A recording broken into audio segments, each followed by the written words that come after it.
Саламатсыздар ма, студенттер? Бүгінгі біздің дәрісіміздің тақырыбы лиро-эпостық жырлар деп аталады.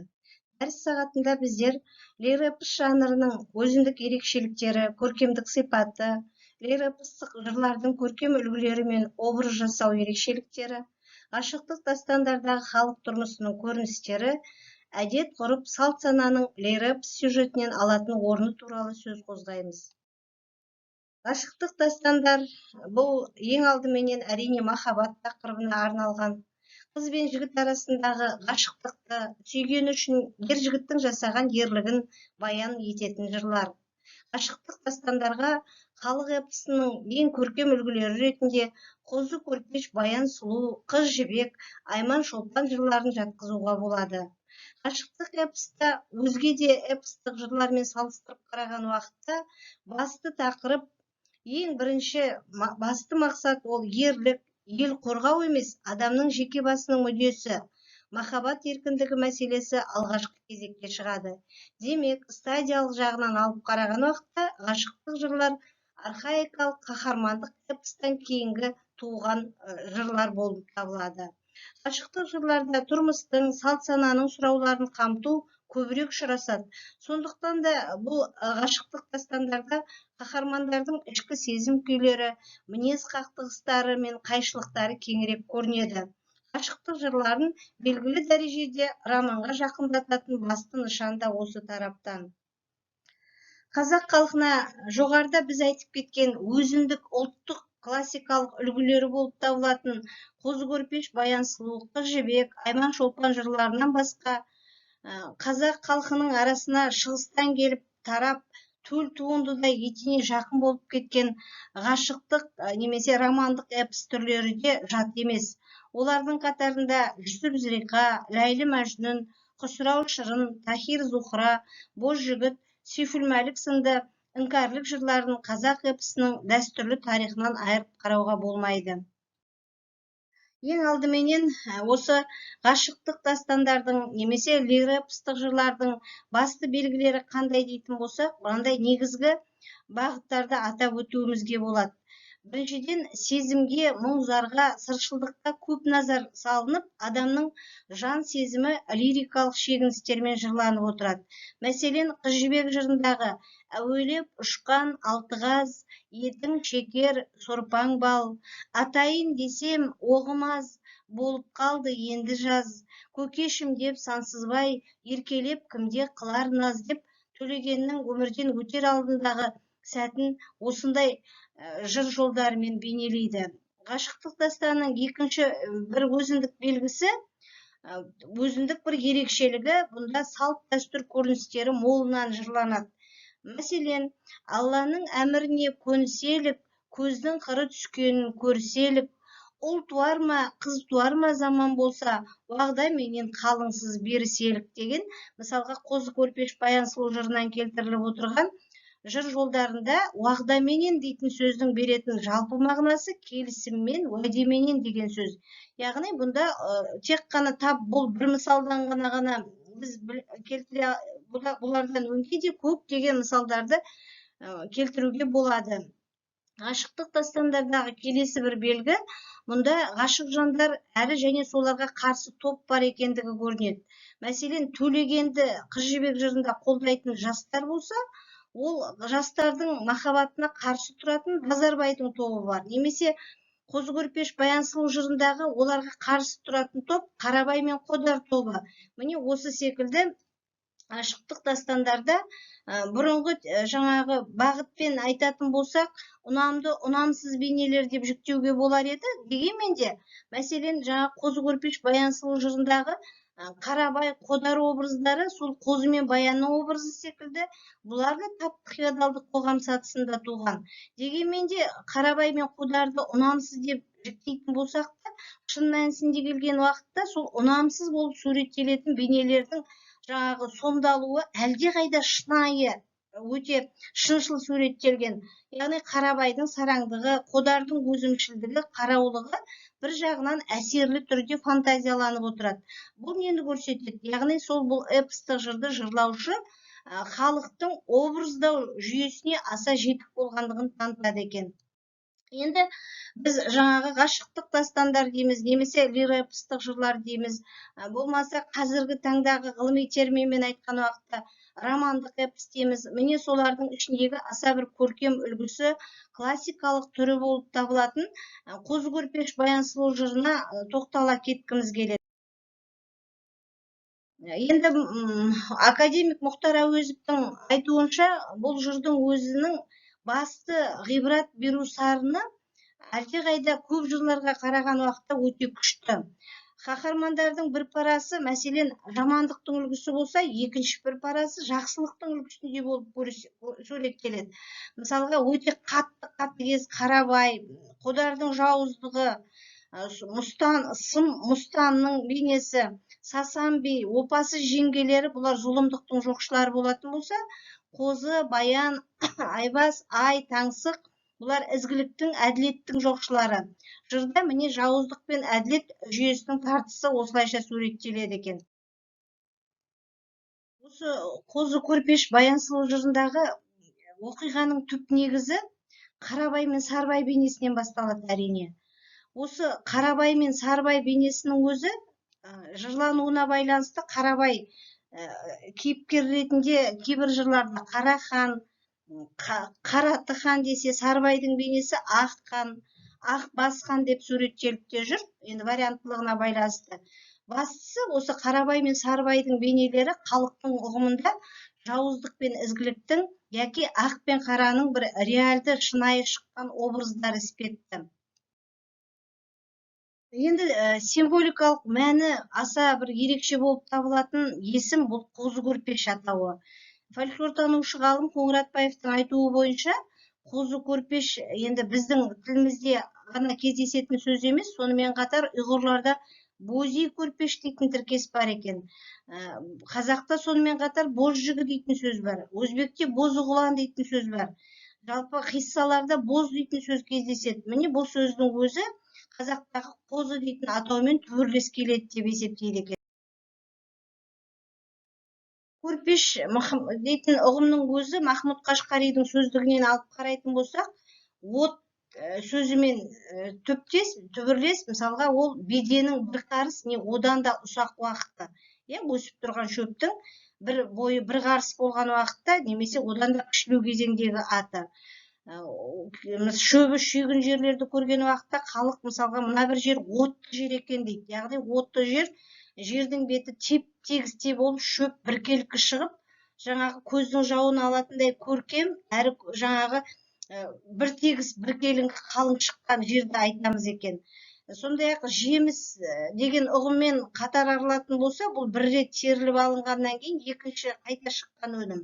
Сонымен қатар жаңағы көрпеш сөзімен түбірлес келетін жазда туған баланы мысалға ертеректе көрпе ұғыл деген екен.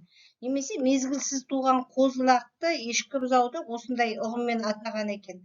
Сондықтан көрпеш атауының өзі халықтың бір архаикалық ұғымындағы көне атаулармен түбірлес мағыналас болып келетіндігін біз көре аламыз.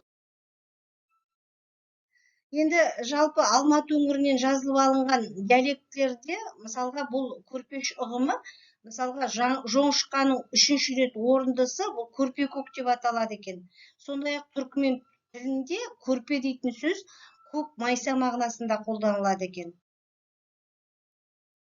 Ал енді баян сұлу бейнесі, сол баян атауына қатысты ең алдымен этимологиялық негізін іздейтін болсақ, баян бұл араб тілінен алған уақытта түсінік, анықтама деген ұғымды білдіреді екен. Мысалға біз баян етті деген сөзді кейде ұғындырды, түсініктеді, анықтамасын берді дейтін сияқты баяндады дейтін ұғыммен байланыстырамыз ғой осы жағдайда. Ал моңғол тілінде мысалға байын дейтін сөз молшылық дегенді білдіреді екен. Ал сұлу дейтін сөздің өзі әрине баян ол сұлу, мысалға бастаған ақты қойды көсем серкеш, Сарыбай сен сүйенер баян еркеш деп келетін жері бар.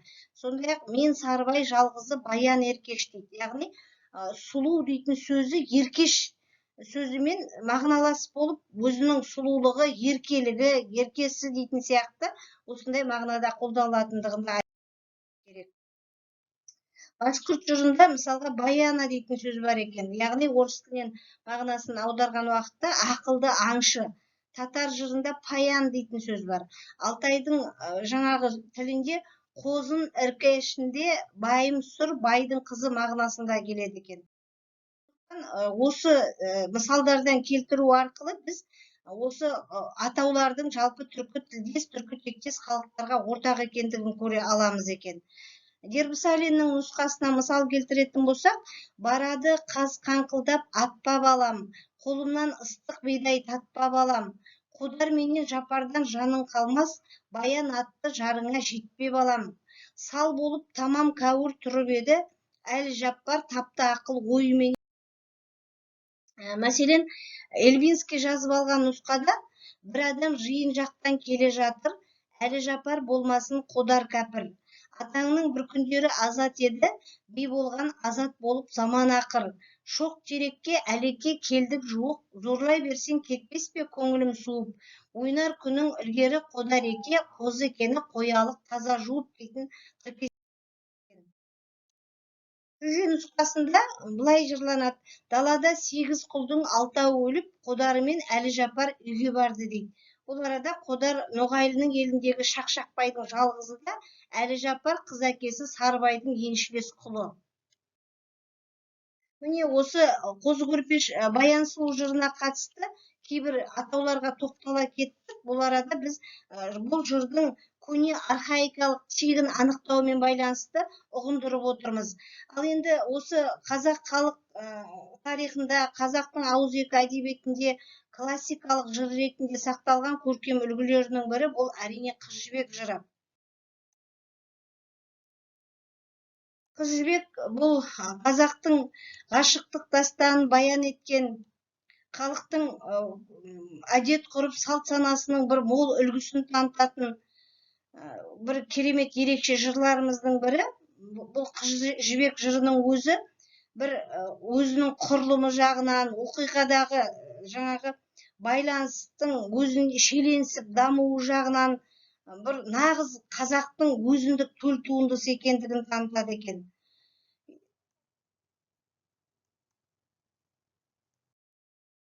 Бұл жырдың оқиғасы әрине Қозы мен Төлегеннің шексіз сүйіспеншілігі, махаббат мәселесі, сюжеттік желісінің өзі енді көпшілікке мәлім. Қысқаша ғана тоқталып кететін болсақ, жалпы Базарбай дейтін байдың Төлеген атты ұлы 14 жасқа толған уақытта өзіне жар іздеп, сұлу қызды іздеп шығады екен.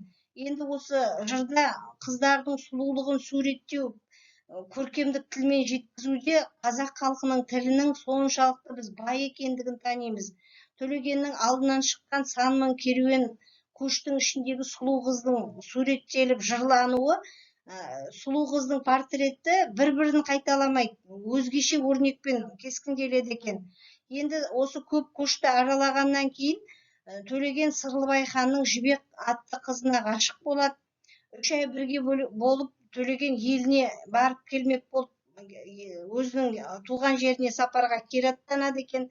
Енді осы жолда Жібекті жақсы көріп, Бекежан деген бір арыс деп айтып жүрміз ғой. Бекежан жаңағы қайтар уақытында әкесінің келісімінсіз жолға Жібекке қайта шыққан Төлегеннің өзі жолда берт болады. Бұл орайда енді халықтың ұғымында әкесінің теріс батасын алып аттанған, келісімін алмаған жағдайда сапарға шыққан Төлегеннің жолы ауыр болды, қапыда мерт болды деген ұғымда сақталған екен. Осы Бекежан қапылыста Төлегенді өлтіріп, оның қазасын Жібектің еліне өзі келіп естіртеді. Бірақ осы қос ғашықтың ортасына ойран салған, мерт қылған Бекежанды елі өлім жазасына жаңағы кеседі екен.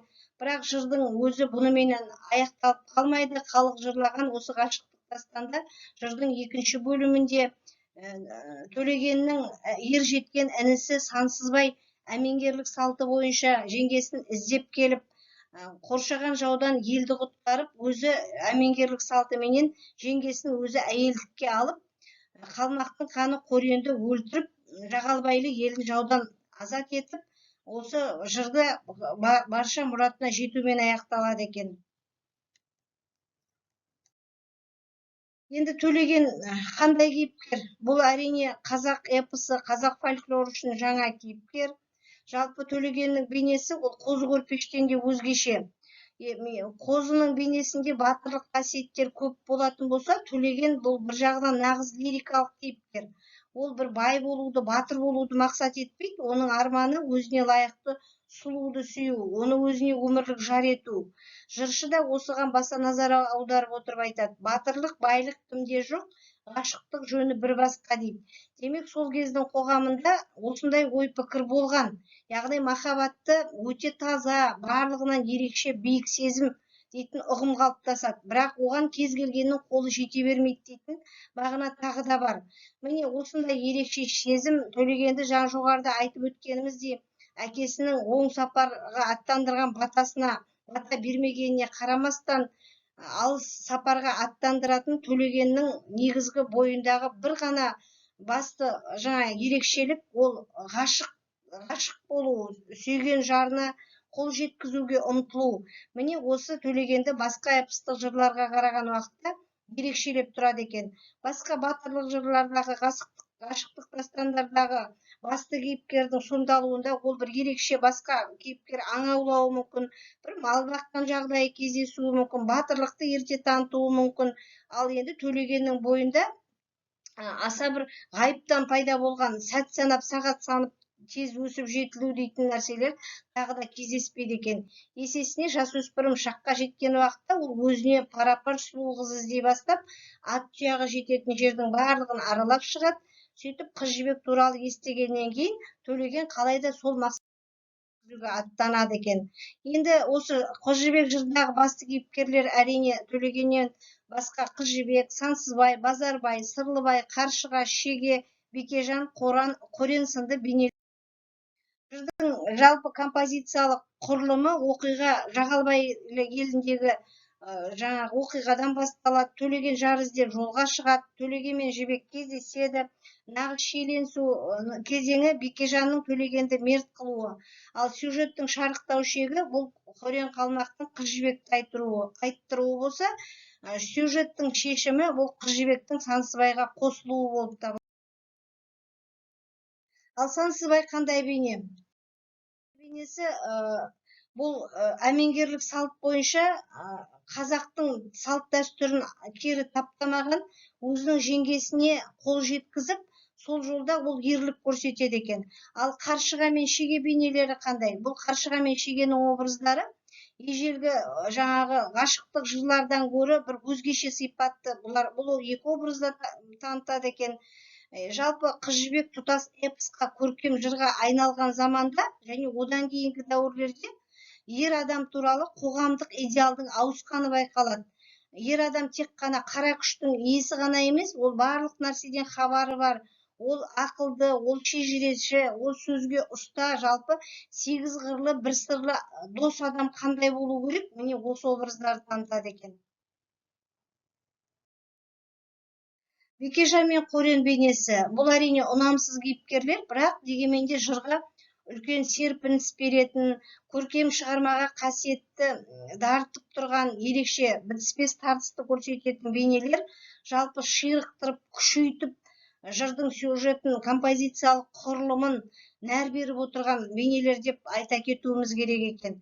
Дегенмен де екеуі де жау бейне сияқты, бірақ Бекежан мен Қорен ол бір-біріне ұқсамайтын дұшпандар. Бекежан бұл романдық эпостағы дәстүрлі кейіпкер, яғни ол жаңа Қодар сынды қозы мен баянның ортасына түскен, екі ғашықтың ортасында жүрген жаңа қастангер жігіт. Бірақ ол өзі махаббаты жолында күресуші.